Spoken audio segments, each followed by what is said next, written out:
What's up, guys? It's Peyton back with another video. I hope all of you are having a blessed year so far. January is coming to a close. Seems like it's moving slow and fast at the same time, at least for me. Feels like it's been a very long month, but then when I look back on it, it seems like it flew by in a way too. So, complete contradiction there, but you know. Either way, if you clicked on the video, you know what we're going to talk about today. These are the Rose Anvil collaboration with White's Handmade boots. These are the Drifter 3. Quick rundown of the specs. If you don't know, these are built on the 4811 Archie's last, the same last that the Smoke Jumper and the Farmer Rancher and others are built on. It is a Blood Core Latigo, which is a collaboration tannage between Rose Anvil and Seidel Tanning out of Milwaukee. Dyed black on both sides with a blood red core that shows through with wear. Super cool concept, super cool boot. It has the Vibram 430 mini lug sole, and it has a Packer style heel, taller cowboy Packer style heel. It has the Quabog heel caps with the nails and washers, all black hardware, fully gusseted tongue, just like White's is known for, and all the Pacific Northwest brands are known for. Again, hard leather, full leather insole, full leather midsole. This is built with their hand-sewn stitch-down construction where that welt is hand-welted into the insole through the upper leather, or the vamp leather rather. And then the upper is also flared out and it's stitched all the way through. So this is White's premium construction, the most expensive and the best that they offer. So these boots are different than a lot of boots I order and a lot of boots I talk about because unlike most of them, I'm not going to be keeping these boots. And there's reasons for that, and we'll get into that in just a second. I think they're cool boots. I think they are an awesome concept. I think they are very new and refreshing in the sense of somebody trying something different. Mainly from Rose Anvil's side. I think that guy's awesome. You know, you can call me a fanboy all you want. I think he's awesome. I think he comes up with some incredible stuff. That being said, these boots just did not fit the need and what I thought they were going to when they came in. And that's very rare for me because I've owned so many boots, purchased so many boots, been around boots so long that I've got it pretty narrowed in what I'm going to like and what I don't. Like, it's very rare I get a boot in and I'm like, dang, man, I really didn't think this is what I was going to get or don't like the way it is. Or it's very rare. Normally I do pretty well knowing myself now, and that came from a lot of trial and error earlier in the years of buying and collecting boots. So let's jump right into it. These boots are built on the 4811 last. Nothing bad about that. I like it. These are a 9EE. I will say the 9EE fits snugger in these, or more snug, than in my Nicks and my JKs.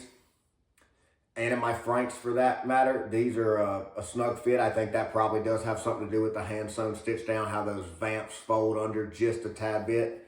It wraps the foot a little tighter. They would break in fine though. They are not tight at all. They are the right size. It's just they do fit a little more snug. The truth is there is no massive reason. It has nothing to do with the quality of these boots. These boots are beautiful quality. And I know people talk bad about Whites and Nicks and JKs and Franks, and not Franks as much, but Whites, Nicks, and JKs for sure with their quality control. I have hit the lottery on Pacific Northwest boots. Every pair I've ordered. I've never got a single pair that wasn't almost flawless. And these are no exception. The stitching's super clean. The hand-rolled welt, super clean stitching.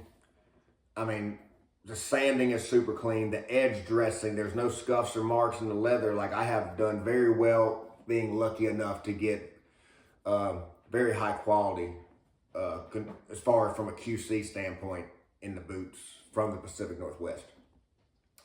When they got in, I thought they were cool. I pulled them out, I put them on, and the truth is I looked in the mirror and they weren't my style. I don't know why. I don't know what it was. No, again, normally I do pretty well with that.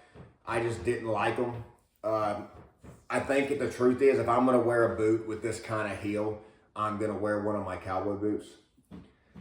Just because that underslung heel is a very good looking profile. I like it a lot. But if I'm going to reach for a boot with an underslung heel, it's normally going to be one of my Western boots. Again, it's a beautiful boot. It didn't fit my style when I looked in the mirror. Another thing about it I do not like. This is a very thing I can say I don't like, and that's the tongue. I know people rave, some people love it, some people hate it. The thing is, if you ask 10 people their opinion, you're going to get at least 8 different variations of what they like and what they don't. I do not like that Whites uses this super heavy tongue leather. This tongue leather is way heavier than my Nicks, way heavier than my JKs. It's way heavier than the Franks I had. And there's nothing wrong with that. Is it more durable? Probably, yes. I can definitely believe that. That being said, JK has the thinnest and softest tongue leather I've ever had, and I've worked 12-hour shifts for over a year in those boots in horrible, miserable, wet, hot, cold, snowy, muddy conditions. And I've had a kilting in it, and that tongue looks brand new I've never had an issue with it, and it required no break-in. It wasn't thick. I couldn't feel it really on my shin even during break-in. And my Nicks are pretty close to that. My Nicks feel good. A little bit tougher tongue leather is used, but it's still very soft, very pliable, and very easy to break in. This stuff is, I mean, it's compared to the other ones, it's thick. And it's not just thick, it's very high temper.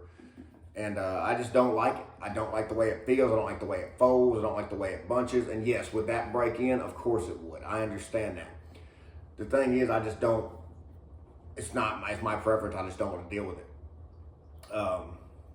So the arch does feel good in these. Nothing bad to say about that. Nothing bad to say about the last or the boot. These just turned out to be in the simplest form.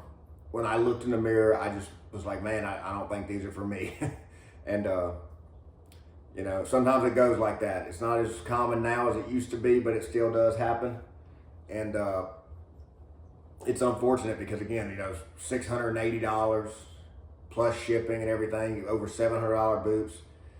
I waited 4 months for them, even though I was in the first 250.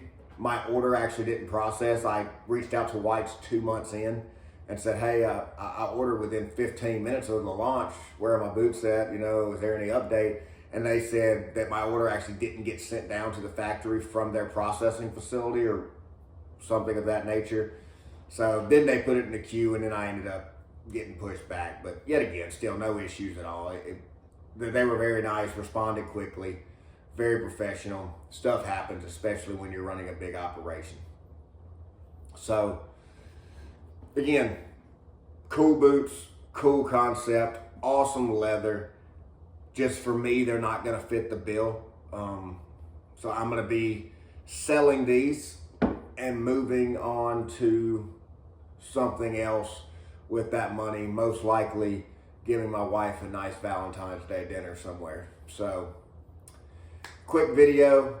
Again, nothing crazy. I'm not dogging on Whites. It's just, this is how it goes sometimes. Sometimes you get something in and it's not what you wanted. But thank you guys for watching. God bless you. God bless your families. And I hope y'all are staying safe out there.